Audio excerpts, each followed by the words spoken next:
Okay तो भाई लोग मैटर बहुत ज्यादा सीरियस है क्योंकि ट्रेलर में जिस स्टीव को तुम अपना वाला स्टीव रॉजर्स समझ रहे हो ये एक्चुअल में कैप्टन हाइड्रा है। स्टीव रॉजर्स के पीछे कौन खड़ा है ये पूछ के तो तुमने खून पी लिया मेरा। डॉक्टर डूम अपनी नॉर्मल फॉर्म में जब वो गॉड एम्पायर डूम नहीं बना है तो उसने सिर्फ 2 फिंगर से स्टॉर्म ब्रेकर कैसे रोक लिया, जबकि थानोस 6 इन्फिनिटी स्टोन्स की मदद से भी उसे रोक नहीं पाया था। एंड इस सीन में एक हीरो और है जिसे एडिट करके उड़ा दिया गया है। और तुमने ट्रेलर में सेंट्री को तो नहीं देखा होगा ना, दिखाऊंगा, विद गारंटी दिखाऊंगा, तुम्हें सारे सवालों के जवाब मिलेंगे, एक एक चीज पर बात करेंगे। लेकिन आगे बढ़ने से पहले तुमसे एक क्विक रिक्वेस्ट है कि डूम्सडे आने तक मैंने भी इस चैनल पर 100 के सब्स का टारगेट रखा है, जो कि अब थोड़ा थोड़ा पॉसिबल लगने लगा है। If you are new to the channel as well do subscribe it, ताकि आने वाली ऐसे ही लेटेस्ट लीक्स और अपडेट सबसे पहले तुम्हें मिलती रहे। तो सबसे पहले तो चलो बात कर लेते हैं कि डॉक्टर डूम अभी जब गॉड एम्पायर डूम नहीं बना है, वो अपनी बेसिक फॉर्म में है, लेकिन फिर भी उसने सिर्फ 2 फिंगर से स्टॉर्म ब्रेकर को कैसे रोक लिया। रोका तो रोका,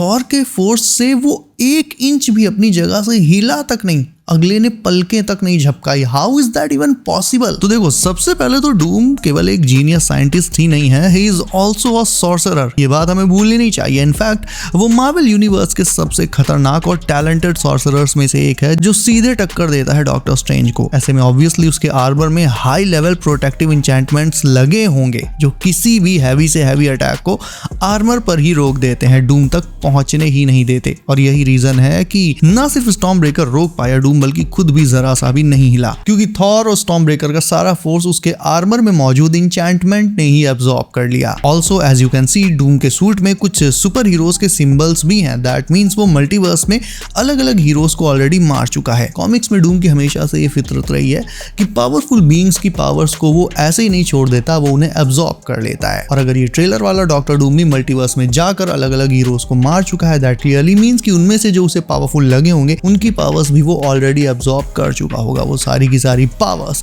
एन्चेंटमेंट्स की फॉर्म में उसके आर्मर में होंगी। दैट्स एग्जैक्टली व्हाई थॉर का स्टॉर्म ब्रेकर डूम के लिए किसी खिलौने से ज्यादा कुछ नहीं है। तो हाँ, डूम अभी नॉर्मल फॉर्म में ही है, अभी वो गॉड एम्पायर डूम नहीं बना है, लेकिन उसकी ये नॉर्मल फॉर्म ही इतनी ओवर पावर्ड है कि थॉर उसे हिला भी नहीं पाया। सेकंड मैटर, ये स्टीव हमारा रियल स्टीव रॉजर्स है ही नहीं। भाई तुम ऑनेस्टली एक बात बताओ, इस वाले स्टीव को देखकर, इसकी स्माइल देखकर, इसका हेयर कट देखकर तुम्हें सच में कुछ अजीब नहीं लगा? अलग है ना कुछ? ध्यान से देखो।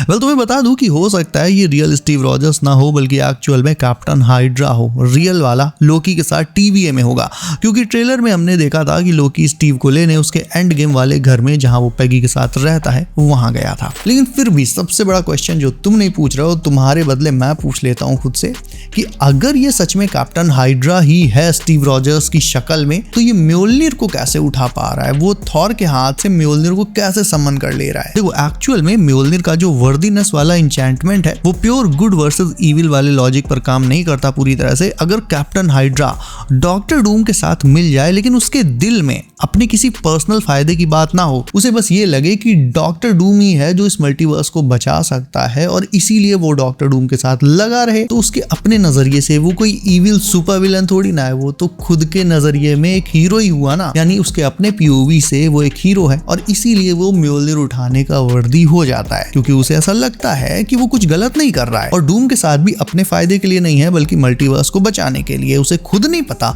कि डूम उसे मैनिपुलेट करके यूज कर रहा है। ये वाला जो स्टीव रॉजर्स / कैप्टन हाइड्रा है, ये एक्चुअल में एक वेरिएंट हो सकता है जिसे डूम किसी और यूनिवर्स से अपने साथ ले आया होगा, क्योंकि बहुत सीधी सी बात है, अपना स्टीव जब एंड गेम में पास्ट में पैगी के पास गया था, तो कुछ टाइम बाद इस सीन में भी उसके बाल छोटे थे, नॉर्मल थे, और बियर्ड नहीं थी। ओल्ड मैन रॉजर्स भी एकदम चिकना था, कोई बियर्ड नहीं, ना ही तेरे नाम वाली बीच की मांग। और फाइनली जो स्टीव का टीजर आया था, उसमें भी स्टीव के बाल छोटे थे और बियर्ड थी नहीं। तो फिर अचानक से स्टीव ऐसे लंबे और अजीब से बाल क्यों रखने लगा? और अगर तुमको अभी भी भरोसा नहीं हो रहा है, तो मैंने इसे आगे और फर्दर कंपेयर किया स्टीव के इन्फिनिटी वॉर वाले लॉन्ग हेयर कट से। अब तुम इसको देखो, दोनों के दोनों हेयर कट्स ये भी आपस में मैच नहीं हो रहे हैं, इवन बियर्ड भी स्लाइटली डिफरेंट है। मतलब ये बंदा स्टीव जैसा दिखता तो है, लेकिन एक्चुअल में ये कोई और ही है।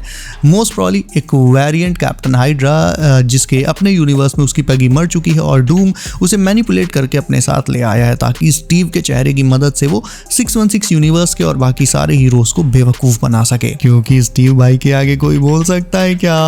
ए स्टीव भाई क्या चूतियापा है। तो डूम कैप्टन हाइड्रा को अपने साथ लाया, उसे फैंटास्टिक फोर के साथ 616 यूनिवर्स में भेजा जहां वो दूसरे हीरोज से मिले, थॉर से मिले और उनका भरोसा जीत पाए। और इसी तरह से डूम ने अपने स्पाई को हीरोज के बीच में डाल दिया।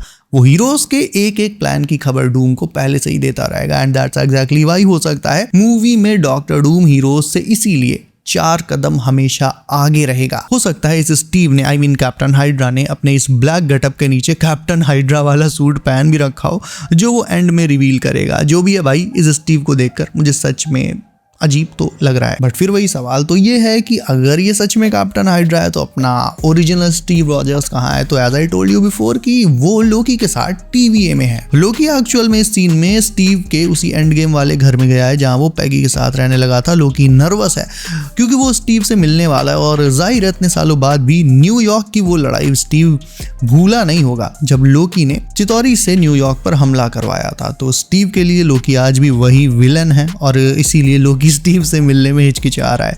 उसकी ये नर्वसनेस उसके चेहरे पर साफ देख सकते हो तुम। Also this is not the original Loki, ये भी लोकी का क्लोन ही है। ओरिजिनल लोकी तो अभी भी थ्रोन पर बैठा टाइमलाइंस को पकड़े हुए है। उसका फर्स्ट लुक हमें डायरेक्टली मूवी में ही देखने मिलेगा। अभी तो उस लोकी ने अपना एक क्लोन स्टीव के पास भेजा है बस ताकि वो स्टीव और पैगी को TVA में ला सके और फिर वहां से उन्हें 8 to 8 यूनिवर्स में ट्रांसफर कर दे। तो शॉर्ट में कहूँ तो रियल स्टीव रॉजर्स है लोकी के साथ ये वाला कैप्टन हाइड्रा है जो डॉक्टर डूम के जासूस का काम करेगा मूवी में। नाउ स्टीव / कैप्टन हाइड्रा के पीछू कौन खड़ा है? वेल, इसका कंफर्म्ड जवाब तो कोई नहीं दे सकता बट क्योंकि स्टीव फैंटास्टिक फोर की शिप से अर्थ 616 में आया होगा तो मुझे लगता है कि पीछे जॉनी खड़ा है नॉर्मल गेटअप में। कुछ लोग कह रहे हैं कि भाई ये टॉम हॉलैंड का स्पाइडी है। नहीं हो सकता, मुझे एक्सप्लेन नहीं करना लेकिन नहीं हो सकता, पीरियड।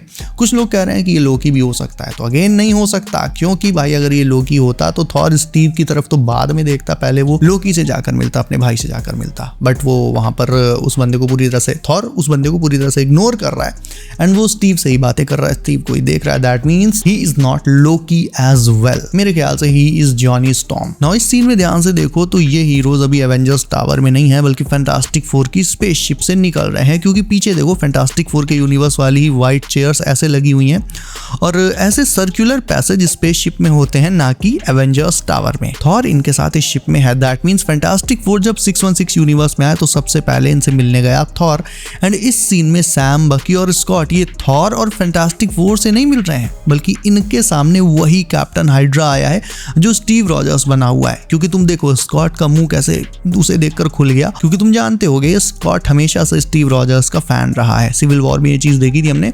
सैम और बकी भी उसे देखकर यकीन करने की कोशिश कर रहे हैं। बाकी इस शैडो में भी लॉन्ग हेयर्स लग रहे हैं। सो या it's captain hydra / Steve Rogers. वैसे ट्रेलर में तुमने सेंट्री को नहीं देखा होगा ना, चलो तुम्हें सेंट्री से मिलवाता हूँ। वेल, ये रहा बॉब AK सेंट्री, एकदम कुन्ने में छुप के बैठा हुआ है। थॉर का भाषण एक कान से सुन के दूसरे से निकाल रहा है और मैंने कल भी तुम्हें बताया था कि इस सीन में कुछ और भी हीरोज हैं जिन्हें एडिट करके इससे गायब कर दिया गया है क्योंकि इसमें तुम फैंटास्टिक फोर की पोजीशन देखो, ये जो गैप है इनके बीच क्लियरली यहाँ पर वही कैप्टन हाइड्रा / स्टीव रॉजर्स खड़ा होगा। थॉर की स्पीच सुन रहा होगा, एकदम मिड में होगा वो एंड ये शैडो किस हीरो की है भाई, पकड़ लिया ना तुम कुछ कहो इससे पहले ही तुम्हें बता दूं कि ये शैडो बॉब की नहीं है क्योंकि वो ऊपर काउच पर बैठा है मजे से।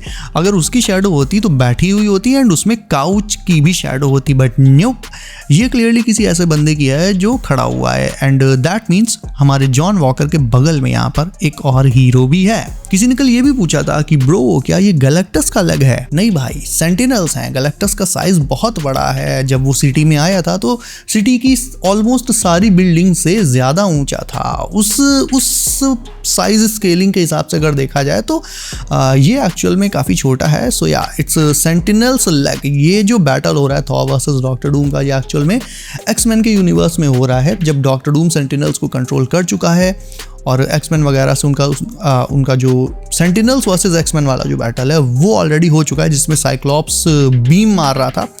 उस बैटल की आफ्टरमैथ है ये जिसमें थॉर डायरेक्टली डॉक्टर डूम से लड़ रहा है। सो या it's a sentinel not Galactus. सबसे बड़ी और इम्पॉर्टेंट बात, फैंटास्टिक फोर के पोस्ट क्रेडिट सीन में जो डॉक्टर डूम दिखाया गया था उसका मास्क ऐसा था ही नहीं जो आज ट्रेलर वाले डूम का दिखा। तो ये डूम कौन है फिर? दो पॉसिबिलिटीज हैं, या तो ये RDJ का ही डूम है जो आगे चलकर अपने सूट को मल्टीपल टाइम्स अपग्रेड करेगा, और जब अपग्रेड करेगा तो उसका मास वगैरह भी चेंज हो जाएगा, क्योंकि जैसे जैसे ये मूवी में हीरोज को मारते हुए उनकी पावर्स को एब्जॉर्ब करता जाएगा, ये अपना सूट भी चेंज करता जाएगा। फैंटास्टिक फोर के पोस्ट क्रेडिट सीन में उसका जो सूट था वो अपनी इनिशियल फॉर्म में था, और ट्रेलर में जो सूट हमें दिखाया गया है वो उसकी फाइनल फॉर्म में है। लेकिन दूसरी पॉसिबिलिटी भाई बहुत माइंड ब्लोइंग है। दूसरी पॉसिबिलिटी ये है कि ये कोई और ही डूम है, मे बी 828 यूनिवर्स का ओरिजिनल डॉक्टर डूम, और बाद में आरडीजे का डॉक्टर डूम इसे वन शॉट करके इसकी जगह ले लेगा और कोई जान ही नहीं पाएगा, क्योंकि डूम तो मास्क लगाता है, तो भला किसे ही पता चलेगा कि मास्क के पीछे उनका 828 वाला ओरिजिनल डॉक्टर डूम है या आरडीजे का डॉक्टर डूम। देखो मैं ये बात तुम्हें ऑलरेडी बता चुका हूँ कि डॉक्टर डूम, आरडीजे का डॉक्टर डूम 828 यूनिवर्स में होगा तो, लेकिन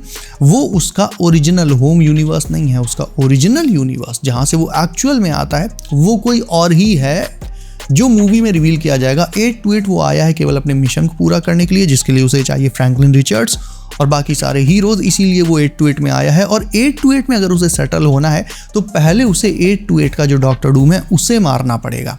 उसके लिए आसान है, वो मार भी देगा एंड किसी को पता नहीं चलेगा। रीजन मैंने जस्ट तुम्हें भी बताया था, मास्क उसका। तो सब लोग सोचते रहेंगे कि ये उनका वही 828 वाला विक्टर वॉन डूम है, जिसकी रीड रिचर्ड्स और फैंटास्टिक फोर से गहरी दोस्ती है। और आखिर में जब भाई वो फेस रिवील करेगा तो कबूम कबलाओ। तो हाँ भाई, ट्विस्ट्स हैं, टर्न्स हैं, सो फार सो गुड, सब कुछ बहुत एपिक लग रहा है एवेंजर्स डूम्सडे को लेकर। तुम्हारे अब कोई सवाल हो, कोई डाउट हो, कमेंट करके बिल्कुल से पूछ सकते हो। इसके अलावा वीडियो को अभी तक लाइक नहीं किया है तो इसे भी लाइक करके चैनल कर लो। सब नोटिफिकेशन कॉल पर डालना बिल्कुल मत भूलना। बहुत तेज़ नींद आ रही है भाई, 2:45 हो गया रात के। सो बी सेफ, अपना ख्याल रखिए। आप दिसंबर तक जिंदा रहना है हम सबको। मेरा नाम है Himanshu and as always I will see you in next one.